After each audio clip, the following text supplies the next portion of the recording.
Vous m'entendez? Oui, vous m'entendez? Alors, chers consoeurs, chers confrères, bonjour. Bienvenue à cette thématique qui vous est très chère, qui est la gestion du stock. J'espère vous voir nombreux au fur et à mesure des défilements de l'intervention. Alors, de prime abord et pas, une fois pas coutume, je vais remercier les organisateurs pour le choix et la thématique du sujet. Alors, et c'est pas un choix fortuit, parce qu'au niveau des groupes WhatsApp, le pharmacien manager, ils ont fait un sondage et parmi les thématiques qui sont les plus plébiscitées par les gens ou les personnes sondées, c'était la gestion de stock. Alors la gestion de stock, c'est quelque chose de hyper méga important au niveau de la pharmacie d'officine. Je dirais même que ça y va de la pérennité de l'entreprise officine. Alors, qu'est-ce que je pourrais dire? La gestion du stock, elle ne nous a pas été, pour les vieilles personnes comme moi qui a 33 ans d'exercice, on n'a pas été formé pour le module de gestion. Actuellement, il y a des modules depuis une 13 années qui sont enseignés au niveau de la fac de pharmacie et de médecine de Casablanca, et ça c'est un très bon point. Alors, quel que soit votre lieu et votre date de diplôme, on espère vous apporter beaucoup plus d'éclaircissement et vous aider à réaliser ce qu'on appelle une gestion optimale du stock. Comme vous le savez, le stock, pourquoi? Le stock, parce que notre centre d'intérêt, c'est le patient. On a un problème, c'est... Alors, alors pourquoi le patient? Le patient, parce qu'il vient, il va chercher son produit. S'il vient, il ne trouve pas son produit, c'est une très mauvaise alternative. Dans sa tête, il va se dire que cette pharmacie n'est pas bien achalandée, il ne reviendra pas chez vous parce que vous n'êtes pas bien achalandé. D'un autre côté, vous avez le défi de la trésorerie. La trésorerie, bien sûr, c'est un arbitrage entre le marché et la trésorerie. Admettons que j'ai une facilité de caisse qui va me coûter 12% et un marché qui va me donner 12%, je ne vais rien gagner. Donc ici, il faut faire attention. Donc parmi les éléments, c'est la trésorerie, la contrainte trésorerie. La deuxième contrainte, à mon avis, c'est la contrainte géographique. Si j'ai une petite pharmacie, je ne peux pas tellement stocker. La contrainte financière, il faut que j'ai de l'argent pour financer. Les deux dernières contraintes, ils ne sont pas des moindres, c'est les dates de péremption et la rotation des produits.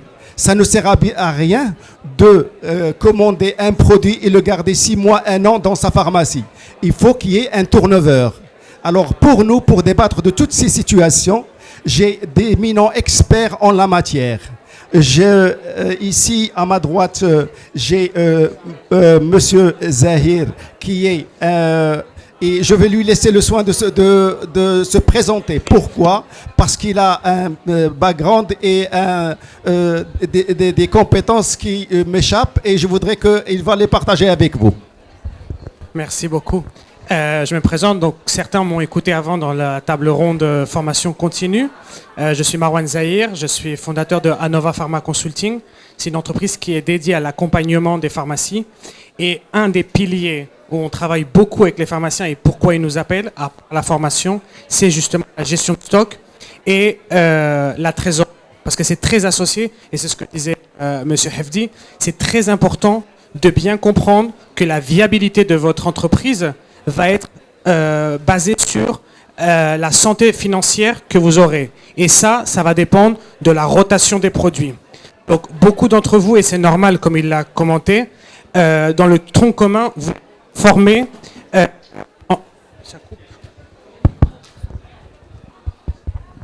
Vous n'êtes pas formé en gestion de stock et vous n'êtes pas non plus formé sur ce qu'on appelle le contrôle des achats, la gestion des achats. Parce que le contrôle de stock, automatiquement, va être associé à vos achats. Donc, moi, je voulais vous mettre en avant comment optimiser la gestion de votre stock. Premièrement, il y a une chose que vous ne faites pas, et justement, M. Evdi le disait, les clients viennent à la pharmacie et j'ai pas le produit. Donc, qu'est-ce qu'ils disent? Bon, bah, il a pas suffisamment de stock, je vais dans une autre pharmacie. Il faut tenir en compte, effectivement, la géolocalisation de votre pharmacie. Quand vous êtes dans une pharmacie rurale ou dans un petit village, la distance entre les pharmacies est grande. Donc, les gens ne veulent pas forcément aller à l'autre pharmacie. Ils vont dire, OK, commandez-moi le produit, je reviens plus tard. Mais dans des villes comme Casablanca, Rabat, Fès, où il y a une densité de population plus importante, automatiquement, il y a des pharmacies beaucoup plus proches. Et dans l'autre table ronde, on parlait des concurrents de parapharmacie au niveau de la cosmétique. Là, nous sommes tous concurrents entre nous par rapport à notre gestion de stock. Donc, c'est très important de faire une analyse qu'on appelle en gestion de stock l'ABCD. L'ABCD, c'est les catégories de produits où on va cataloguer. La catégorie A sera la catégorie de forte rotation. Ça veut dire que c'est là où je dois contrôler le réassort et je dois aussi contrôler le stock que j'ai en réserve pour ne jamais avoir à commander avec des marges plus petites. Et à l'opposé, j'ai le stock D, qu'on appelle stock dormant, stock mort. C'est le stock qui, malheureusement, j'ai commandé et ça fait 12 mois. Et ça va faire sauter plus d'un, mais on le voit dans toutes les pharmacies. Dans toutes les pharmacies qu'on accompagne, il y a du stock dormant. Ça veut dire que ça fait 12 mois que le produit est rentré dans la pharmacie et qu'il n'a pas été vendu. Et comme les conditions commerciales sont maximum 2 à 3 mois de délai de paiement, ça veut dire que ce produit est payé. Et en plus d'être payé, il y a une autre contrainte, c'est que la date de péremption court. Donc là, on a la facture qui est passée à la banque et en plus, on a le produit qui va périmer. Et il y a une troisième contrainte, c'est que le produit, la boîte s'abîme. Ou le laboratoire, parce que les laboratoires de parapharmacie et de vente libre réactualisent leur packaging. Donc du coup, je ne peux pas présenter un produit avec un packaging ancien parce que le client va détecter que le produit est vieux. Donc c'est très important de faire cette analyse de l'ABCD. Le B, c'est les produits qui se bougent tous les mois et le C qui bouge un peu moins. Donc en général, les A et B, ce sont les produits marchés, c'est les produits que je dois commander en direct, et les produits C, c'est les produits que je dois commander chez les grossistes, si je veux optimiser mes marges. Ensuite, vous avez connaître votre stock mort. On parlait de la formation en continu, ce qui était avant. Si je sais quels sont les produits qui n'ont pas de rotation, je retourne vers mon équipe, on crée une stratégie pour reformer peut-être une formation rapide, là c'est peut-être on en a besoin, pour comprendre pourquoi on ne recommande pas le produit. Peut-être que l'équipe ne comprend pas le produit, peut-être que le prix n'est pas adapté, ou tout simplement parce qu'il y a une autre partie, c'est la gestion de l'espace. Le produit est rangé dans une zone qu'on appelle froide, que les clients ne voient pas. Le produit est un produit demandé, mais comme le client ne le voit pas, il ne l'achète pas automatiquement. Donc du coup, il faut forcer un peu la vente et lui présenter le produit. Alors que si je fais une rotation dans mon espace de vente des produits, je vais permettre au client, dans son parcours, de voir les produits de différentes façons et aussi à différents moments. L'exemple de l'entreprise qui gère très bien sa rotation de produits, c'est Ikea. Vous avez Ikea ici au Maroc aussi. Ikea présente les produits sous différents angles, mais c'est le même produit. Donc je peux avoir par exemple un gel douche, je peux l'avoir avec la partie, on va dire, dans sa marque, en rangement, ou je peux créer une catégorie pour peau sensible, peau sèche, ou mettre un produit, les produits hydratants avec les solaires en été pour rappeler à mes clients, par exemple, n'oubliez pas qu'après la protection solaire, le soir, il faut réhydrater la peau. Donc il faut vraiment déplacer les produits, c'est ce qu'on appelle le merchandising en termes techniques de gestion. Et ça, par exemple, vous le faites inconsciemment chez vous. Vous mettez dans votre cuisine, dans votre chambre, dans l'armoire, vous mettez les vêtements que vous portez le plus selon la saison à portée de main et les produits, enfin les vêtements que vous porterez moins par rapport à la saison, vous les mettez hors portée de main parce que c'est pas non plus besoin de s'encombrer. Et bien la pharmacie, c'est pareil. On ne peut pas avoir une pharmacie où je fais mon rangement et c'est la même pendant 5 ans. Impossible. Il faut que ça change avec les saisons, avec les nouveautés, les nouvelles introductions et aussi avec ce que moi, en tant que chef d'entreprise, je suis intéressé par la vente, donc la rotation. Ensuite, vous avez, et ça c'est un problème, là, gérer les péremptions. Pour moi, un produit qui périme, c'est une stratégie qui n'a pas marché. On ne peut pas avoir de produit qui périme. Il faut minimiser au maximum les péremptions. Et les péremptions, il faut que j'ai créé une stratégie, comme je crée une stratégie de commande, il faut que je crée la stratégie des péremptions. C'est-à-dire que je n'attends pas 3 mois avant pour me dire oh, le produit va périmer. Non. Il faut que je regarde selon si c'est un produit de parapharmacie ou si c'est un produit de médicaments conseil. Par exemple, les médicaments conseils, je recommande de les vérifier 6 mois avant. 6 mois avant la date, on va vérifier tous les produits qui vont périmer dans 6 mois. Et ces produits-là, on retourne avec l'équipe, on crée une stratégie de formation, on crée une stratégie de marketing offline avec des affiches dans la pharmacie pour montrer au client peut-être que j'ai un produit qui a un bon prix, mais comme je ne le communique pas, le client ne le sait pas. Et pour la cosmétique, tenir en compte qu'il y a 2 facteurs. Il y a la date de péremption et la date d'ouverture. Donc on ne peut pas vendre un produit qui périme dans 6 mois si, une fois ouvert, il me permet de l'utiliser pendant 12 mois. Donc du coup, j'ai réduit 6 mois d'utilisation au client. Et s'il s'en rend compte, il peut être en colère. Un client en colère, c'est un client perdu. Donc tenir en compte des dates pour la cosmétique et la parapharmacie, tenir en compte de la date de péremption et la date d'ouverture. Et ça, pareil, si j'ai des produits qui vont périmer dans moins d'1 an, il faut les 6 premiers mois travailler la recommandation, travailler la formation, travailler le merchandising. Et quand je m'approche des 6 mois, il faut que je pense à faire une promotion pour liquider le produit. Parce que vous savez tous, mieux que moi, parce que vous avez vos pharmacies, la gestion des avoirs est horrible. On est tous hantés par la gestion des avoirs. Et ça, c'est l'autre partie que vous devez gérer, c'est gérer vos commandes et gérer les avoirs. Parce que les avoirs, c'est de l'argent que vous avez payé et qui est en attente de remboursement. Donc, c'est très important de faire des suivis des avoirs. Et vous avez... c'est très important, quand vous allez préparer vos marchés, de voir toujours vos ventes antérieures. Donc, c'est très important par rapport à la gestion d'entreprise. Je compare mes ventes à période équivalente. Ça veut dire que, par exemple, si je fais des ventes l'été, je regarde ce que j'ai vendu l'été dernier. Et je tiens en compte des particularités. Par exemple, s'il y avait des travaux près de la pharmacie, donc du coup la pharmacie n'était pas accessible, les ventes ont réduit, il faut que je me réfère à l'année avant les travaux. Ça, beaucoup de fois, vous ne le faites pas. Et est-ce que vous vous retrouvez avec des commandes limitées parce que vous dites non, l'année dernière, je n'ai pas vendu. Oui, mais l'année dernière, ils faisaient les travaux du tram en face de la pharmacie. Donc personne n'a pu venir parce qu'ils m'ont fermé la route, il y avait moins de circulation. Donc je dois me référer à une année normale. Aussi, tenir en compte que, je le dis parce que moi, je travaille aussi en Espagne, donc il n'y a pas la problématique du ramadan. Vous avez le ramadan dans le calendrier musulman qui se déplace. Donc, ce n'est pas la même chose le mois du ramadan en 2024 qu'en 2023. Il va se déplacer. Donc, du coup, bien contrôler vos ventes et bien comparer périodes comparables. Vous ne m'entendez pas bien? Ah, là, c'est mieux. Excusez-moi. Donc, bien comparer vos périodes comparables pour pouvoir estimer vos ventes et préparer vos marchés. Parce que les marchés, c'est ce qui vont vous permettre d'augmenter vos marges. Mais attention à ne pas être trop gourmand sur les marges. Il faut que je puisse commander ce que je peux vendre dans le délai de paiement. Nous, chez Anova Pharma Consulting, on considère que quand vous faites un marché, il faut que quand le chèque va se déposer à la banque, que au moins 80% du stock commandé ait été vendu. Donc c'est très important qu'on doit contrôler la rotation des produits par jour, par semaine et par mois, voir s'il est possible de faire un marché. Dans beaucoup de cas, il est possible de faire le marché. Mais dans certains cas, le marché n'est pas intéressant, même si la marge est plus élevée. Pourquoi?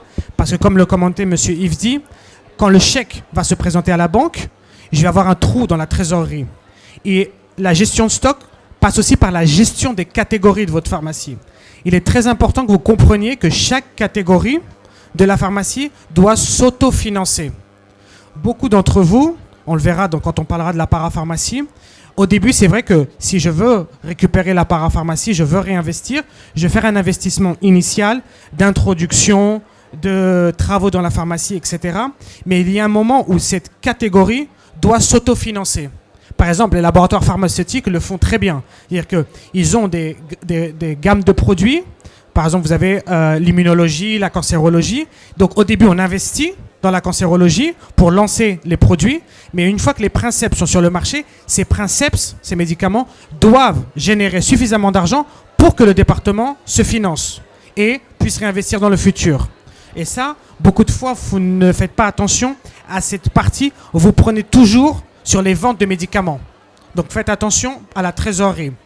Et un point très important, c'est associer l'équipe à votre gestion de stock et à la gestion des catégories. C'est-à-dire que je vais répartir mon équipe. Je vais dire par exemple, un tel va gérer la dermo, un tel va gérer bucco-dentaire, l'autre va gérer les médicaments conseils. Et cette gestion se fera ce qu'on appelle en over the counter, de l'autre côté du comptoir, face au client, mais aussi dans la remise, enfin dans l'arrière-boutique. Et il faut savoir qu'une pharmacie bien gérée, c'est une arrière-boutique très bien gérée. Et vous avez l'exemple, je vais toujours vous prendre des exemples d'entreprises qui ont réussi pour que vous compreniez que la clé de réussite n'est pas forcément toujours là où on la voit. Il y a une partie cachée qu'on ne voit pas ou que c'est moins glamour pour dire ça comme ça. C'est l'arrière-boutique. Aujourd'hui, les entreprises qui réussissent, c'est parce qu'elles contrôlent parfaitement leur stock. C'est le cas de Ikea et de Amazon. Amazon, ce n'est qu'un entrepôt. Ils n'ont pas de boutique face aux clients. C'est que la page web. Donc, c'est toute la gestion de l'entrepôt, c'est toute la gestion de stock. Et donc, du coup, moi, en tant que titulaire, en tant que chef d'entreprise, je ne peux pas être au comptoir, faire les achats, vérifier les péremptions et aussi contrôler l'arrière-boutique. C'est pour ça que je dois associer l'équipe à cette gestion. Et en même temps, ça me permet de revaloriser mon équipe, leur donner de l'importance et donc, ils vont s'impliquer plus dans le travail. Merci beaucoup, M. Zahir, pour toutes ces informations pratico-pratiques et très utiles pour nous, pharmaciens d'officine. Sans tarder, je vais passer la parole à mon ami Qadiri qui va se présenter et il va nous donner son véhicule et comment il pense, comment il gère sa pharmacie d'officine et partager avec vous son expertise. Merci beaucoup. Bonjour tout le monde. Bonjour tout le monde. Donc, M. Zahir a été très exhaustif dans ce qu'il a présenté. Concrètement, moi, mon expérience rejoint un peu ce qu'il préconise, à savoir, j'ai segmenté ma pharmacie en plusieurs zones et chaque zone est gérée de manière individuelle, que ce soit au niveau des dates ou au niveau des prix ou pour l'apparat, etc. Et donc, je veille à ce que la rotation de chaque zone se fasse le mieux possible. Et de la même manière, j'ai mis en place un inventaire quotidien tournant selon les zones qui permet justement de veiller à ce que les produits soient bien placés, bien étiquetés, bien propres et tout ça, exactement, etc. Alors moi je voudrais distinguer quand même, dans ce qu'a dit M. Zahir, il y a quand même deux volets dans la pharmacie. Il y a le volet médicaments. Et là, il y a la dualité de notre exercice, à savoir que nous sommes commerçants quelque part, mais aussi professionnels de santé. Donc nous avons dans notre stock des produits qui ne sortent pas. Nous avons dans notre stock des produits qui ne sortent pas souvent, mais qu'on est obligé d'avoir pour pouvoir faire face aux demandes de nos patients. Et bon, la rentabilité n'y est pas forcément, mais nous sommes obligés de les avoir. Par contre, pour tout ce qui est dermocosmétique, et parapharmacie, là le champ est ouvert pour pouvoir développer une plus-value dans la pharmacie. Moi j'ai eu une expérience en 2010, j'avais une pharmacie dans un quartier populaire et j'avais, comme tout le monde, tout était derrière le comptoir, tout était fermé, à clé, l'apparat, etc. Et j'ai pris la décision de tout ouvrir. Donc à ce moment-là, j'ai cassé tous les murs, tout ce qu'il y avait dans la pharmacie et j'ai consacré 75% de l'espace à la clientèle. Donc l'apparat était en libre service et les gens pouvaient toucher les produits, pouvaient demander, Et donc j'exposais les produits qui se vendaient le mieux et ça a été mécanique. Le jour où j'ai ouvert le rideau, j'ai fait 30% en plus de chiffre d'affaires. Donc ça c'était... voilà, c'est comme ça. Et là... au fur et à mesure que j'avance, il faut mettre en avant les produits qu'on veut mettre à disposition des gens pour pouvoir les rentabiliser le mieux possible. C'est inutile d'avoir un hypertenseur derrière le présentoir, enfin dans les étagères, que le client le voit parce qu'il est obligé de le prendre. Il vient pour ça. Il faut proposer autre chose. Et il faut, justement, quand on passe des marchés, comme a dit Césaire, il faut savoir cibler ce dont on a besoin. Moi, maintenant, je me trouve dans une pharmacie où j'ai beaucoup de passages. Donc, je suis obligé d'avoir un stock qui est le plus large possible pour pouvoir faire face aux demandes. Ça immobilise de l'argent, mais on est obligé. Enfin, voilà. Merci beaucoup, Dr Kadiri. Bravo pour votre succès et bravo pour votre rentabilité. Donc, je cède la parole à Dr Iqbal, lui, qui va nous partager avec nous son expertise et sa façon de faire. Oui, bonjour. Donc, premièrement, je dois remercier l'équipe organisatrice, nos chers conférenciers, Dr Hefdé. Donc, je vais partager avec vous, moi aussi, quelques recommandations issues de 24 années d'exercice. Donc, pour moi, la première chose à faire, c'est analyser ces données. Analyser les données, c'est-à-dire utiliser un système de gestion informatisé, performant, pour connaître les niveaux de stock, les dates. Les dates, c'est très important. Le stock max, il faut définir un stock max et un stock min pour chaque produit et désinvestir dans les produits à rotation lente.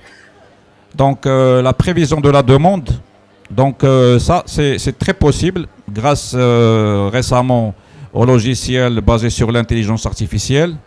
Donc, ces logiciels, ils peuvent faire une lecture de toutes les données des années précédentes, définir la saisonnalité aussi, définir les produits à faible rotation, etc. Donc, voilà, même les gardes, les fêtes religieuses, les événements spéciaux, ils peuvent les définir. Donc, la gestion des fournisseurs, ça c'est très important. Il faut négocier des contrats favorables entre pharmacie et fournisseurs, définir les délais de livraison. Parfois, c'est surtout valable pour les médicaments qu'on ne possède pas à la pharmacie, c'est-à-dire on va les commander comme urgents. Et surtout aussi le retour des périmés et les remplacements des produits. Donc, le suivi des niveaux de stock, surveiller pour identifier les produits à faible rotation, ça je l'ai déjà dit, ou à risque de rupture. La rupture, c'est une notion qu'il faut surveiller aussi parce qu'on sait tous qu'il y a des produits qu'à un certain moment de l'année, ils peuvent tomber en rupture. Donc, il faut vraiment répertorier ces produits-là et savoir s'en approvisionner bien à l'avance. Donc, la gestion des dates d'expiration, donc il faut faire un suivi rigoureux des dates de péremption, en utilisant le principe FIFO, c'est-à-dire first in, first out, le premier venu, premier dernier vendu. Non, c'est plutôt le contraire. First in, c'est-à-dire le premier dans la pharmacie, c'est le premier qui doit sortir pour ne pas avoir des périmés. Donc, il faut isoler aussi les produits à date très proche dans un endroit spécial. C'est ce que moi je fais dans ma pharmacie pour les avoir à côté et les écouler en premier ou les rendre aux fournisseurs. Bon, ça a été déjà évoqué, la collaboration interne c'est très important, c'est-à-dire pour moi il faut désigner un responsable de stock à la pharmacie. Il y a une personne qui soit responsable du stock, qui a tous les détails des quantités, des dates de péremption. Avec lui, il faut communiquer les besoins, les tendances, les problèmes potentiels et impliquer en général tout le personnel dans le processus et solliciter leurs commentaires et suggestions. Bon, l'automatisation, l'utilisation des lecteurs de code à barre, maintenant c'est à prix dérisoire, donc il faut s'en procurer. Et l'analyse des ventes avec des logiciels, ça je l'ai déjà évoqué. L'analyse continue, les performances, il faut analyser les performances du système de gestion parce que le système il est là. Si on ne l'utilise pas correctement, on ne le consulte pas, ça ne sert à rien. Donc il faut faire ça presque quotidiennement et faire le suivi. Donc il faut augmenter la rentabilité de son stock parce que le stock il est là et le stock il a un coût financier, il a un coût de possession, il a un coût d'obsolescence. Ça c'est des coûts qu'il faudrait gérer. Ça ne sert à rien d'avoir un grand stock sachant qu'on a une facilité de caisse parce que le stock, ce n'est pas le prix, c'est le prix du stock plus les agios bancaires. Donc cette notion-là, il faut bien l'avoir présente.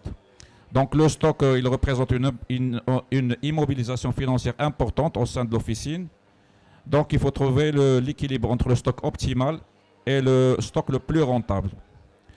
Donc c'est un défi majeur, d'où l'intérêt de désinvestir dans les produits onéreux, bien sûr, à faible rotation et à faible marge, et de privilégier les produits à forte rotation. Donc la dernière chose que je préconise, je souhaiterais que tout le monde adhère, c'est l'établissement des partenariats entre pharmaciens.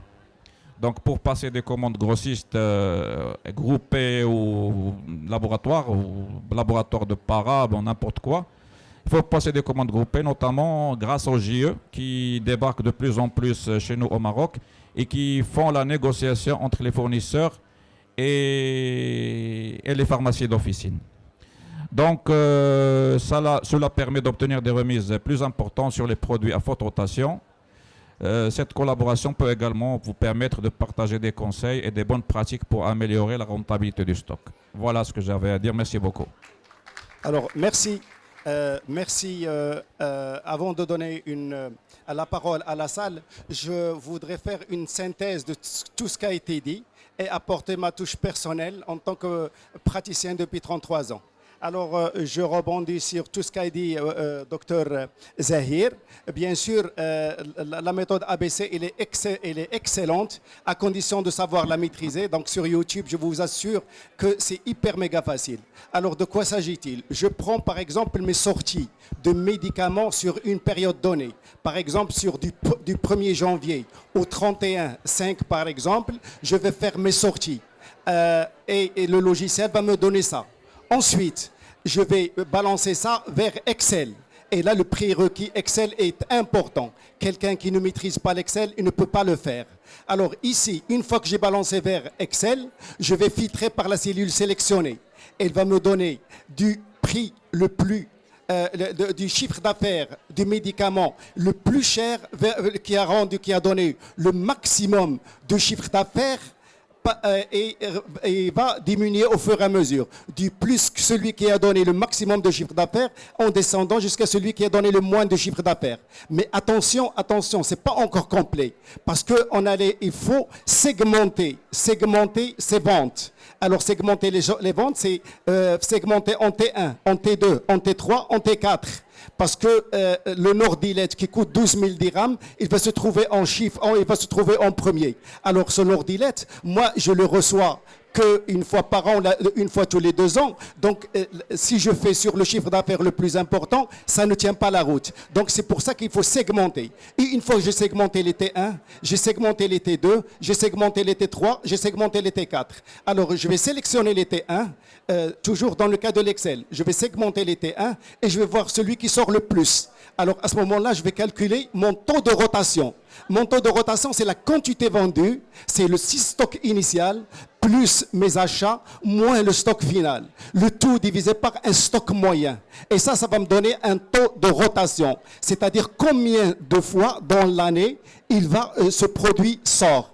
Et en fonction de ça, je vais sortir et je vais commander des produits. Alors les commandes, ils se trouvent en 2 volets. Les commandes grossistes et les commandes marché. Bien sûr, les commandes marché en condition qu'on les sorte. Et à condition qu'ils ne se périment pas. Donc il faut faire 2 poids, 2 mesures. C'est-à-dire le stock grossiste, les stocks grossistes, je vais voir, parce que je suis sur Casablanca, on est livré toute commande qu'on vendue, on est livré jusqu'à 12 et 20 fois. Bon, le problème se pose pour le rural. Le rural, non. Donc, c'est une autre approche. Donc, je vais sélectionner mes T1, je vais calculer mon taux de rotation et je calcule et je vais commander en conséquence. Alors, la faisabilité, le pratico-pratique sur les commandes marché. Le commande marché, alors je vais prendre par exemple le produit laboratoire X, le logiciel va me donner toutes les sorties de mes médicaments et il va me proposer. Et c'est à moi de paramétrer. Si je paramètre par exemple pour atténuer l'effet de la saisonnalité, je vais paramétrer sur 11 mois ou les 12 mois. Et ensuite, je vais faire un calcul sur 2 mois. Et si les paramètres sont définis, le logiciel va me proposer une commande. Et c'est cette commande sur laquelle que je vais envoyer à mon grossiste. Ça, c'est hyper méga important. Alors, mais très important aussi, pour certains laboratoires, il faut avoir un minimum, un seuil pour commander. À ce moment-là, je vous invite vivement, comme a dit docteur Iqbal, c'est d'adhérer à un groupement d'intérêt économique, et ça c'est très important parce que la rotation ou le turnover des produits il est sur un mois et c'est très facile, et je commande un minimum avec le maximum de remise. La dernière fois c'est le merch. Alors le merch, c'est très important, le merch aussi. Le merch, c'est aussi important et pour le pharmacien, et aussi important pour la clientèle et pour l'équipe de vente. J'ai un produit X qui sort et qui n'est pas un produit c'est un produit de conseil. Je vais le mettre en avant et de telle sorte que mon équipe le voie pour le sortir, et de telle sorte que pour solliciter les achats sur place, les achats spontanés. Ça, c'est très important. Bien sûr qu'un produit, je ne sais pas, un losartan, je ne vais pas le mettre en exergue parce que c'est un produit qui est comment dirais-je, c'est un produit de prescription. Mais attention, en 2019, on a fait un travail extraordinaire avec Dr Daraji qui a été publié au niveau de journaux.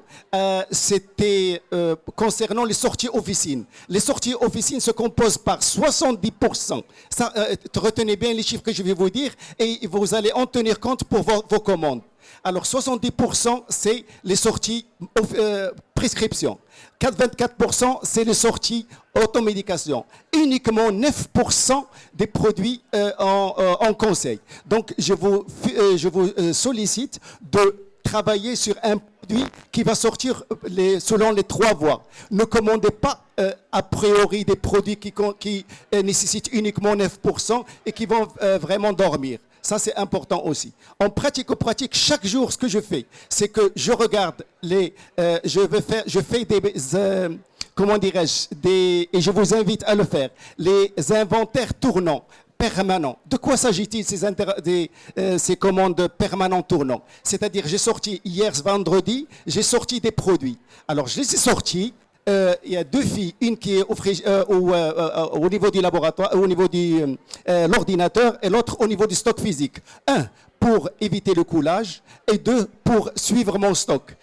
Je sors un produit de l'acide acétylsalicylique en 75 mg que vous connaissez. Alors, je vais voir, bon, j'ai sorti, il me reste en stock 5, et il faut absolument que physiquement que je trouve les 5. Et si je fais ça tous les jours, je vous assure que mon stock, ça va dissuader le vol et les rossignols. Ça, c'est très important aussi. Donc, chaque matin, je fais ça. Ensuite, je vais leur demander de faire les ventes négatives. Les ventes négatives, il faut une sorte d'alarme. C'est que vous n'avez pas le produit, c'est des promis clients. Et ça fait partie du sous-stockage. Alors, le sous-stockage, il est aussi grave que le surstockage. Parce que le client, dans sa tête, quand il ne trouve pas le produit, comme j'ai dit au début, automatiquement, il ne va pas venir chez vous. Parce qu'il se dit dans sa tête que vous êtes mal achalandé, il ne va pas perdre son temps à revenir chez vous. Donc, les ventes négatives, il faut les minimiser au maximum. Les dates de péremption, les produits proches périmés et les produits qui sont à une rotation très faible, il faut que je les sorte, ou bien il faut les retourner, ou bien les vendre. Alors, au niveau de mon officine, qu'est-ce que je fais? La première semaine du mois de janvier 2023, la pharmacie d'Yalé Koulam 2023. 2023, tout est posé en quarantaine, comme a dit Iqbal. Je dépose les smichos. Ce qui va sortir, c'est excellent. Je le garde en attendant de le sortir. Et quand je vais rentrer au niveau de mes achats, il est impératif de renseigner les dates de péremption. Ça, c'est hyper méga important.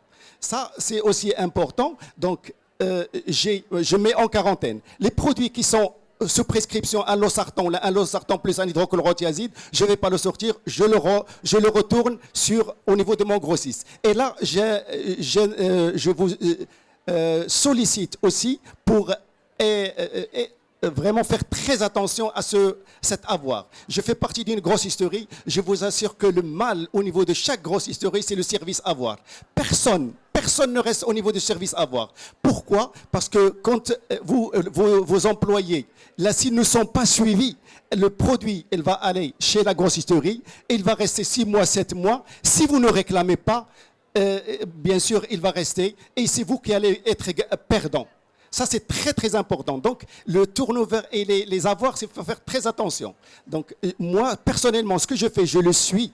Je téléphone, je donne la facture, l'avoir, je demande au service avoir concerné et il me retourne immédiatement dans les 24 heures. N'attendez pas plus de 24 heures. Et attention, il y a le quota SMICO, il faut faire très très attention. Ça, c'est des éléments pratico-pratiques que je voudrais partager avec vous qui pourraient éventuellement faire beaucoup de différences et pour ne pas tomber dans la péremption et ne pas tomber dans le surstockage ni le surstockage. Mais toujours est-il que c'est un arbitrage entre les dates de péremption, entre la trésorerie, entre la facilité de caisse. Il y a beaucoup de paramètres qui interviennent. Donc je vous remercie et je cède la parole à la salle.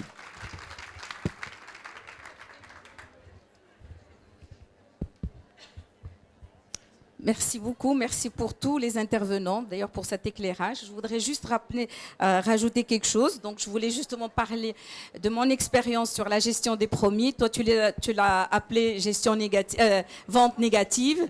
Moi, je l'appelle gestion des promis.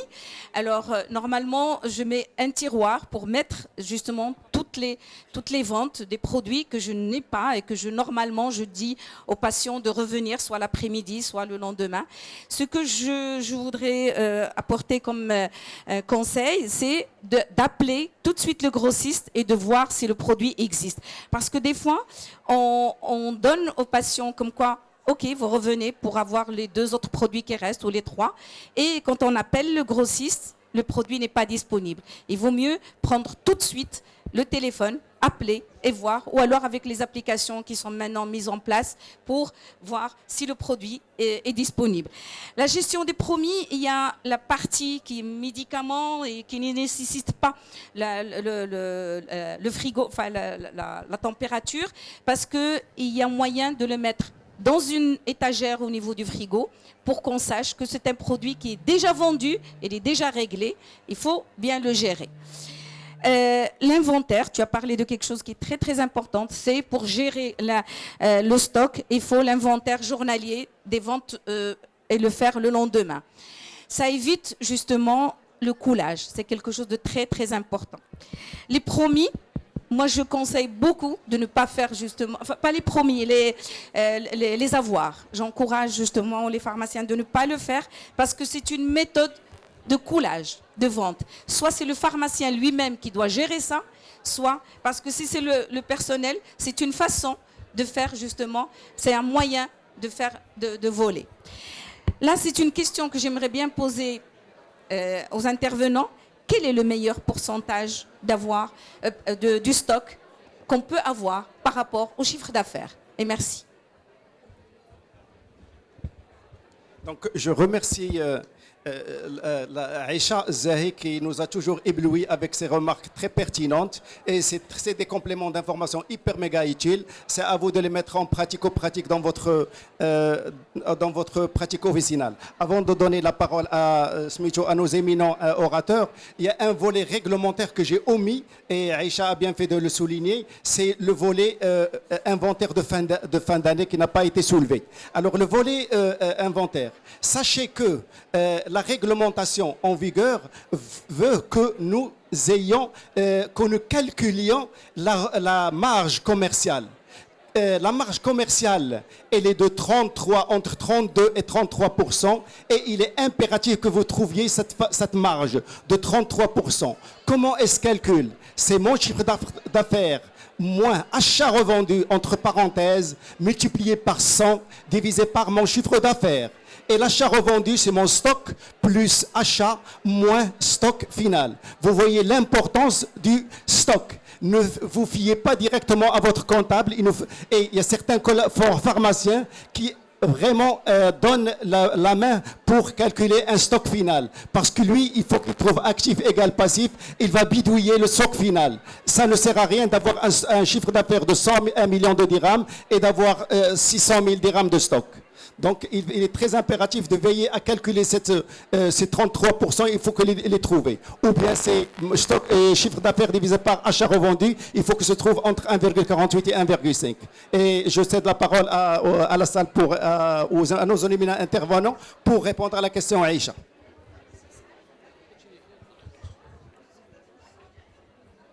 Alors, par rapport à la question que vous avez posée, combien doit être mon pourcentage de stock dans la pharmacie par rapport à ce que je peux payer? Il y a deux parties. Et justement, mon collègue le soulevait. Vous avez deux types de commandes. Vous avez les commandes grossistes et les commandes marché.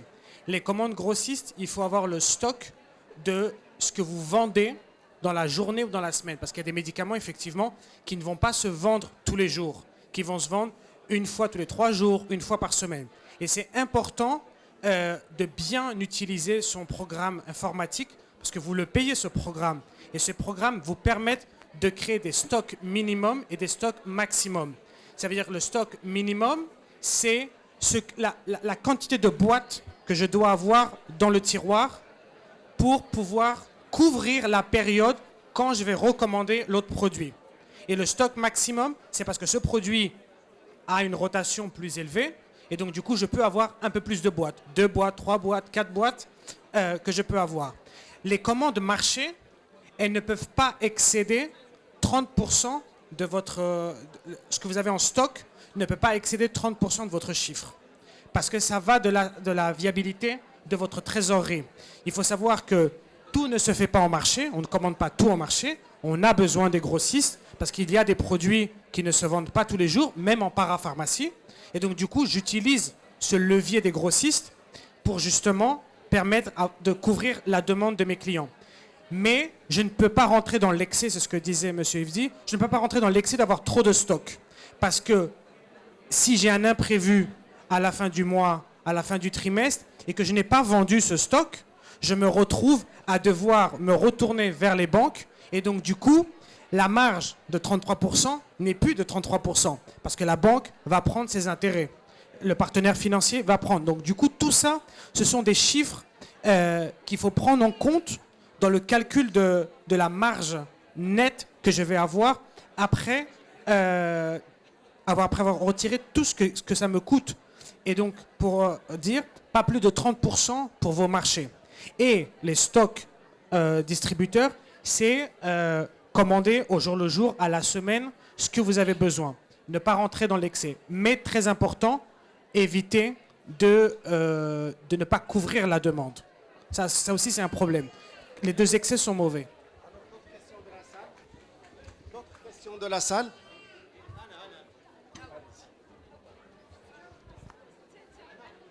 Merci, Ousseid Zahir. Allez-y.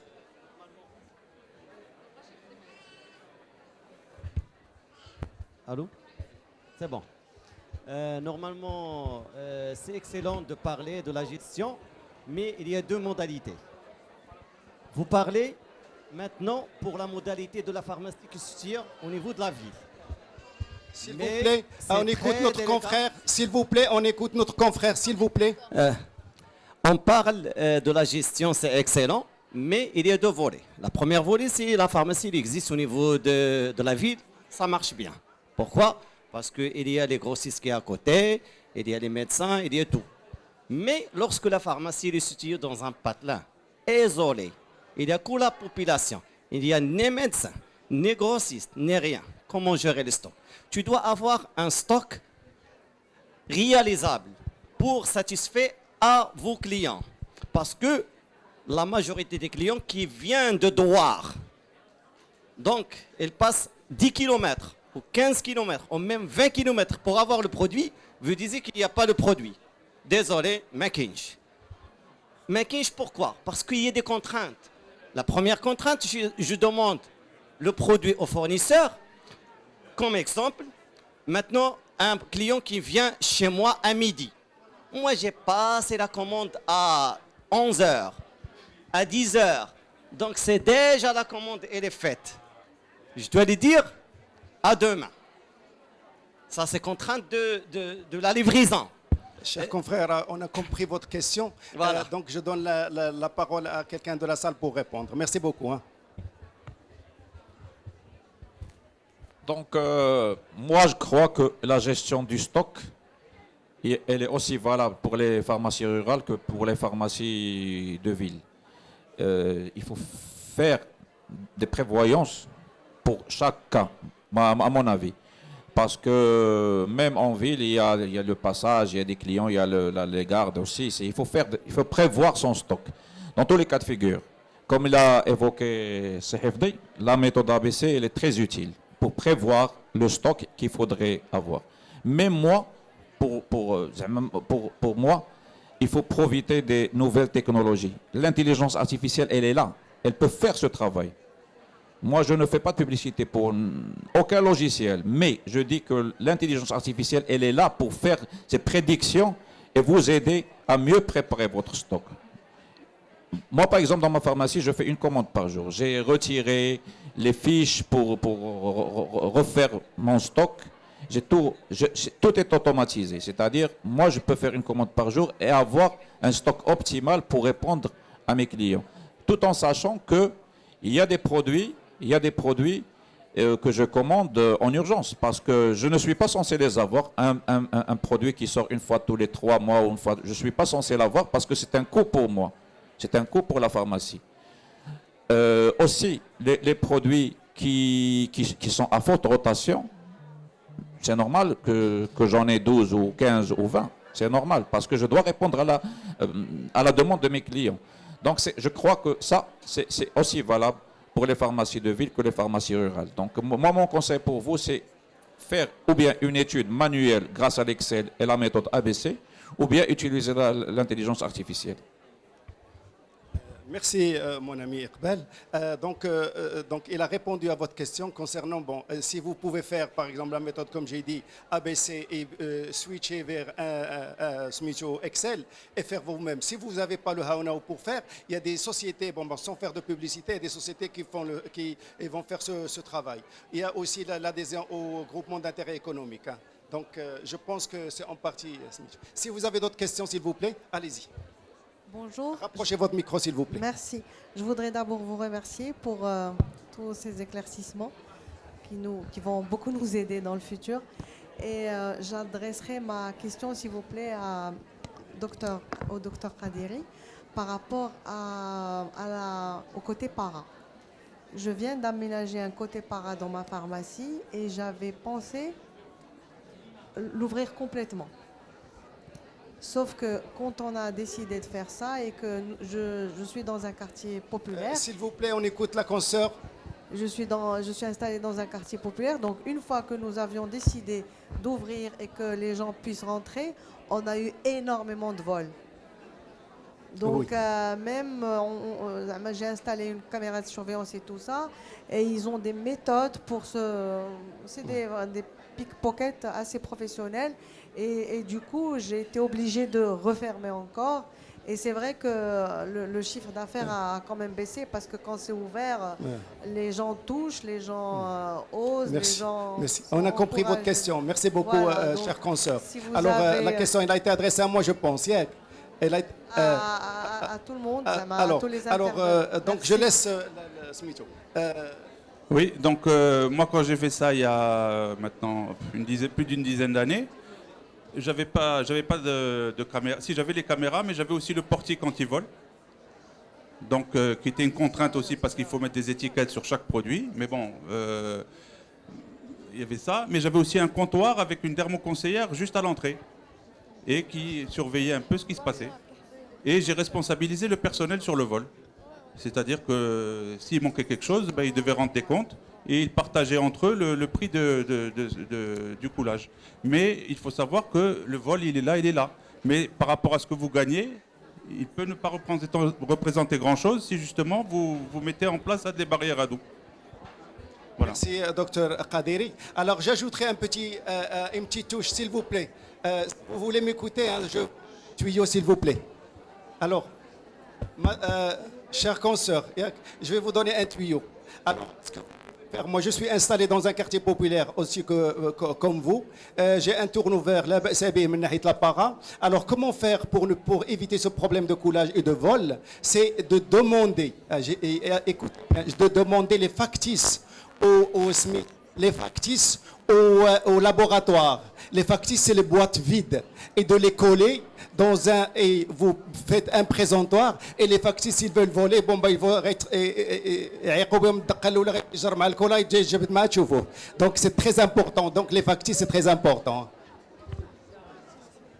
D'autres questions? Oui, Hein? Vous n'avez pas compris. Alors, vous voulez vendre un écran X. Alors, l'écran, je demande au laboratoire de me donner une boîte vide. Je vais la coller sur mon présentoir à l'entrée. Et la personne, s'il veut voler, elle va voler que le factice, que la boîte vide. Une question? oui, j'ai une question s'il vous plaît. Docteur Soulami Mehdi. Alors, je voudrais revenir sur l'importance de la formation continue par rapport pour le pharmacien. Parce qu'un pharmacien qui est bien formé, c'est un pharmacien qui va bien conseiller. Et un pharmacien qui conseille bien, c'est un pharmacien qui pourra faire de bons marchés. Parce que pour faire un marché, il faut savoir bien conseiller. Ben, moi, je ne parle pas des produits, tout ce qui est tension, diabète. On peut faire de très bons marchés avec de très belles marges pour tout ce qui est anti-allergique, antibiotiques, pommades antiseptiques. Ça peut être très intéressant.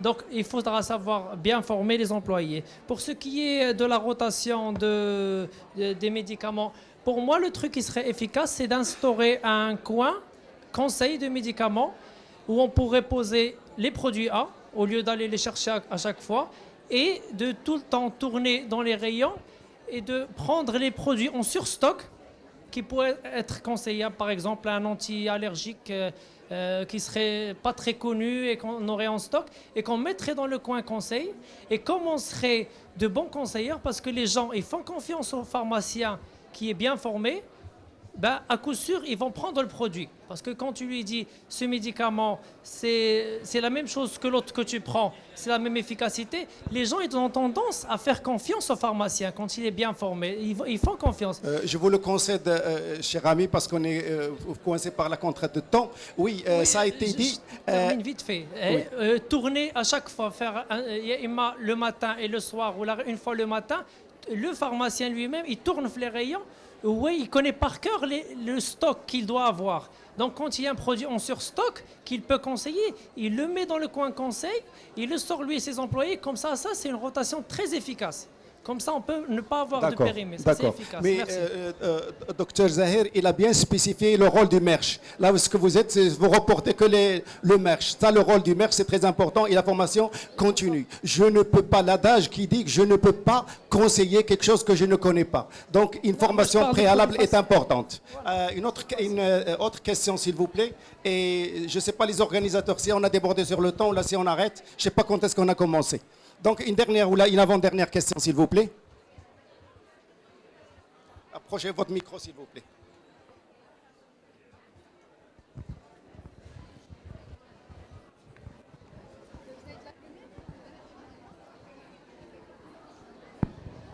Bonjour, Driss Benjeloun.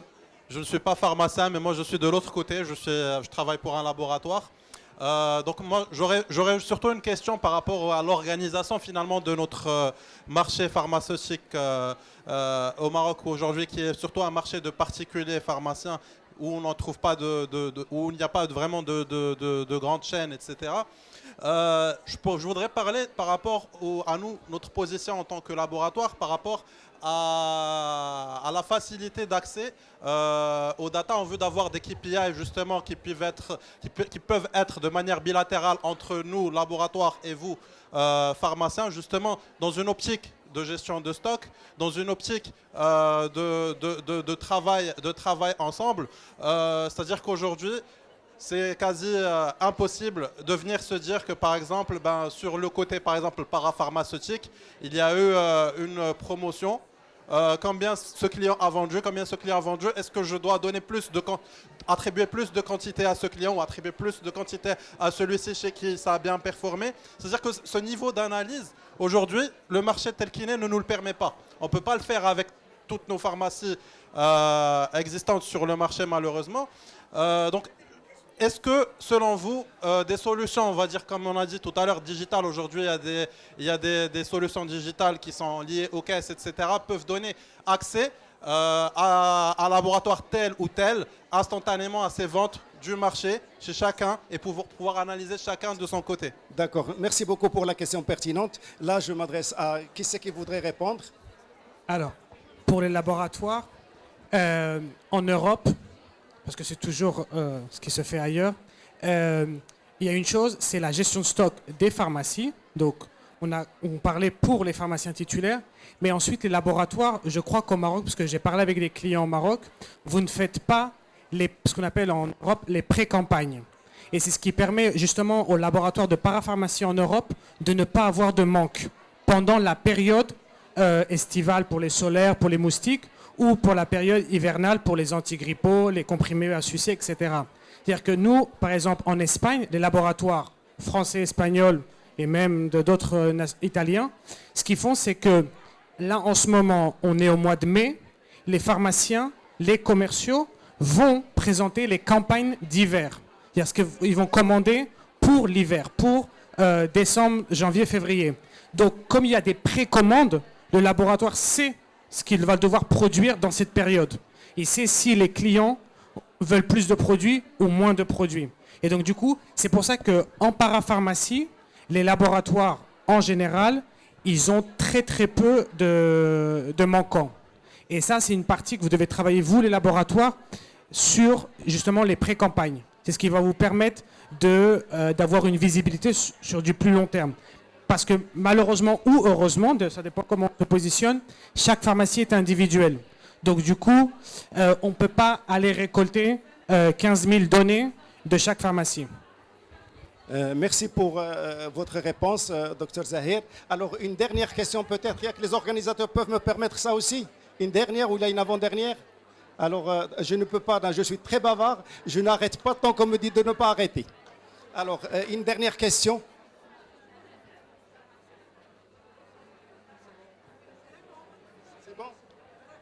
Alors, pour répondre aussi, pour faire un complément d'information, la personne qui est de l'autre côté du laboratoire, il y a beaucoup de laboratoires qui coopèrent avec le pharmacien. Il suffit de demander et d'être très à proximité. Ils donnent des supports promotionnels et ils donnent aussi pour les délégués médicaux qui vont chez les médecins pour booster les produits. Donc, le partenariat, il y a beaucoup de partenariats entre le laboratoire et le pharmacien. Donc, je vous remercie pour votre participation massive et votre intérêt pour le sujet. Et on se donnera rendez-vous pour une autre thématique, Inch'Allah, pour bientôt. Merci. Et merci à nos intervenants. Hein. Merci beaucoup.